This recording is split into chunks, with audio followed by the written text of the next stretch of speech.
এই যারা রোজা ভেঙে ফেলে তাদেরকে আপনারা এই হাদিসটা নিজেরা আজকে মুখস্থ করবেন, আর যারা ওই যে লাল কাপড় টাপড় লাগায় খায় এদেরকে এই হাদিসটা শোনায় দিবেন। পারবেন না ইনশাল্লাহ? বাংলাটা মুখস্থ রাখতে পারবেন তো? বাস শেষের অংশটা মুখস্থ রাখলেই চলবে, শুধু শেষের জায়গাটা মুখস্থ রাখলেই চলবে। আমি বলছি মন দিয়ে শুনুন। রাসূলুল্লাহ সাল্লাল্লাহু আলাইহি সাল্লাম বলেন, আমি ঘুমিয়েছিলাম, স্বপ্নে দুই ব্যক্তি আমার কাছে এসেছে, আমার দুই বাহু ধরে আমাকে টেনে নিয়ে গেছে, দুর্গম একটা পাহাড়ের কাছে আনছে। ওই পাহাড়ের কাছে যাওয়ার পর আমি পাহাড়ের সামনে দাঁড়িয়ে রইলাম। আমাকে ওই দুইজন বললেন, আপনি পাহাড়ে ওঠেন। আমি বললাম, আমি উঠতে পারবো না। তারা দুইজন আমাকে বললেন, আমরা এই পাহাড়ে যেন আপনি উঠতে পারেন, এই ওঠাটা আমরা আপনার জন্য সহজ করে দিব, আমরা সাপোর্ট দিব, আপনি ওঠেন।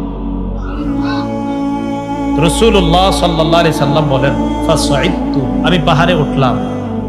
فإذا أنا بقوم معلقين بعراقبهم مشققة أشداقهم, যাইতে যাইতে হঠাৎ আমি একদল মানুষের সামনে গেলাম, তাদের দিকে তাকায় দেখলাম পাগুলা উপরের দিকে বেঁধে রাখা। আর কি দেখেন? পা উপরে মাথা নিচে। মুশাক্কাকাতিন আশদাকুহুম, এই দুই পাশের যে দুই গাল, এই দুই গাল করাত দ্বারা চিরতেছে। উপরে পাগুলা, নিচে ঝুলন্ত, তো এইভাবে আপনার গাল ছিঁড়তেছে।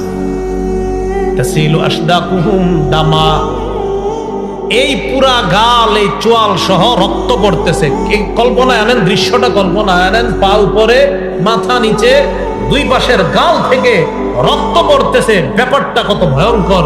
রাসূল বলেন, আমি বললাম, এগুলা কারা? কার সামনে আমি আসলাম? মান হাউলা? ফেরেশতারা জবাব দিলেন, আল্লাযীনা ইফতিরুনা ক্বাবলা তাহিল্লাতি সাওমিহিম, হুজুর এরা তারা যারা ইফতারির সময় হওয়ার আগেই ইচ্ছাকৃতভাবে রোজা ভেঙে ফেলে, এরা তারা। আর যারা রোজা রাখে না তাদের অবস্থা তো আরো ভয়ঙ্কর।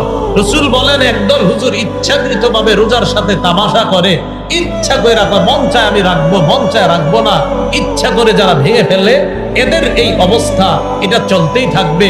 পাগুলা উপরের দিকে দেওয়া, মাথা নিচের দিকে দেওয়া, দুই পাশের গাল বেয়ে বেয়ে রক্ত পড়তেছে। এরা কারা? যারা ইচ্ছাকৃতভাবে রোজা ভেঙে ফেলে।